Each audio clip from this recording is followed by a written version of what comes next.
Big boss 9 లో ఈ season లో ఇప్పటి వరకు ఎలిమినేట్ అయిన కంటెస్టెంట్స్ మళ్ళీ హౌస్ లోకి వస్తున్నారు.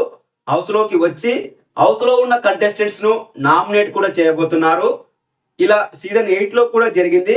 అయితే సీజన్ 8 లో వాళ్ళు నామినేట్ చేసి మళ్ళీ బయటకు వెళ్ళిపోయారు. కానీ ఈ సీజన్ 9 లో ఎలిమినేట్ అయిన కంటెస్టెంట్స్ హౌస్ లోకి వచ్చి నామినేట్ చేసి అందులో ఇద్దరు లేదా కనీసం ఒకరు హౌస్ లోనే ఉండబోతున్నారంట పర్మనెంట్ గా.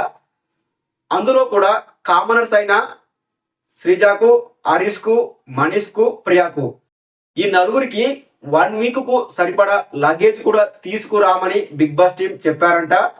అంటే ఈ నలుగురిని 1 వీక్ హౌస్ లోనే ఉంచబోతున్నారు అని టాకు. భరణి గారికి, ఫ్లోరా గారికి వీరికి మాత్రం ఎలాంటి లగేజ్ తీసుకురామని చెప్పలేదంట. కేవలం కామనర్స్ అయిన ఆ నలుగురికి మాత్రమే లగేజ్ 1 వీక్ కు తీసుకొని రామని చెప్పారంట బిగ్ బాస్ టీం.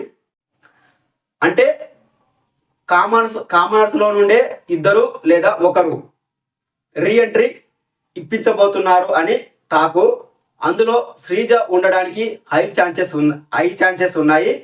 ఎందుకంటే శ్రీజ కారణంగానే ఎక్కువ టీఆర్పీ వస్తుంది కాబట్టి బిగ్ బాస్ టీం కు కూడా కావాల్సింది అదే. కాబట్టి శ్రీజానే రీఎంట్రీ ఇచ్చే ఛాన్స్ ఉంది. చూద్దాం మరి. రీఎంట్రీ అయితే ఖచ్చితంగా ఉంటుంది. ఎందుకంటే ఆయిషా కూడా హెల్త్ ఇష్యూ కారణంగా బిగ్ బాస్ హౌస్ నుండి ఎలిమినేట్ అయ్యింది కాబట్టి